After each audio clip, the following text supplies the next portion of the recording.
Stanford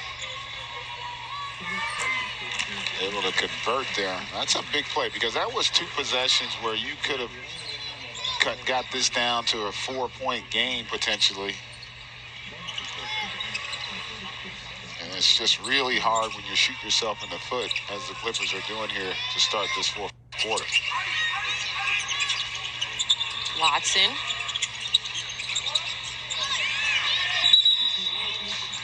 And Wallace fighting for that one. Almost comes up with the steal, but it will stay with the Nuggets. They'll have 11 seconds on the shot clock.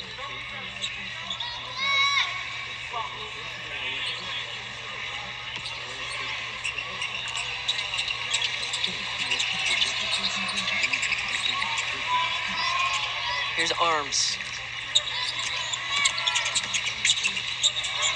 Kept the dribble alive. 4 seconds. Watson, 2 seconds. Puts it up. Perry rebounds it.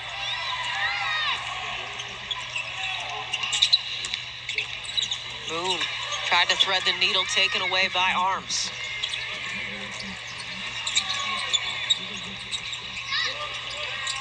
Grady gets that shot to fall.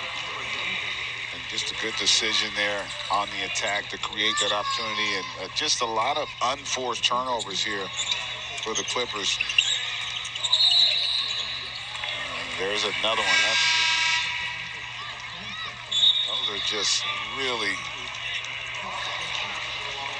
low IQ plays in terms of, you know, one thing you never want are negative plays with your team. You're going to have nights when you don't shoot it well, and you're going to have turnovers, particularly when the defense is great, but you don't like those unforced errors, and that's been the issue here to start this 4th. 14 turnovers for the Clippers. Watson attacking. Too strong on that. Boston back into the ball game as he controls. Still a ton of time in the game, though, so the Clippers can get themselves back in it, and that's one good way to do it, is to get to the free throw line. Yeah, Scrub will head to the free throw line. You know, the one thing about the take foul, I'll be interested to see the parameters of a take foul, right? You know, like what constitutes it. That's the part I don't quite understand yet about a take foul, because it's kind of like with a clear path. You know, where are you allowed to take a foul where you don't get penalized? That has not necessarily been explained to me, at least. So I'm curious to know. Is there a window on the floor of like 3-point line to half court that if you take it in that area you're going to get penalized, or if you take it if there's a defender in front?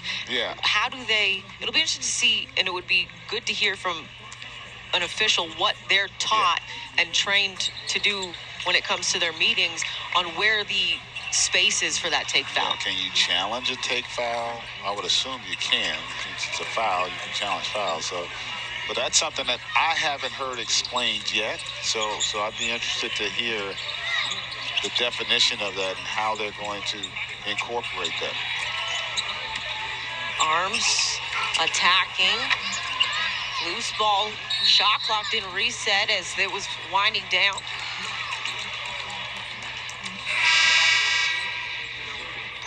But a whistle and a foul, so they'll reset to 14. I wasn't sure if it hit the rim. I couldn't quite tell from our angle. Yeah. It's moot point now since they got possession. They'll get a reset to 14. 65-57. Denver with the lead. Gillespie, the lob. Kamagate controls and unfortunately throws it out of bounds. Yeah, right idea there. He's trying to kick it out to Watson. And that's a situation where the big fellow get the turnover, but Watson's got to create an angle for him to make that pass. Just take a couple steps to his left there to retrieve it. Moving without the ball, relocating. Yeah. A lot of turnovers that the player that throws the pass gets it, but a lot of times when you don't space well and get to certain spots, you're equally at fault for the play. Harry fouled on the flush attempt.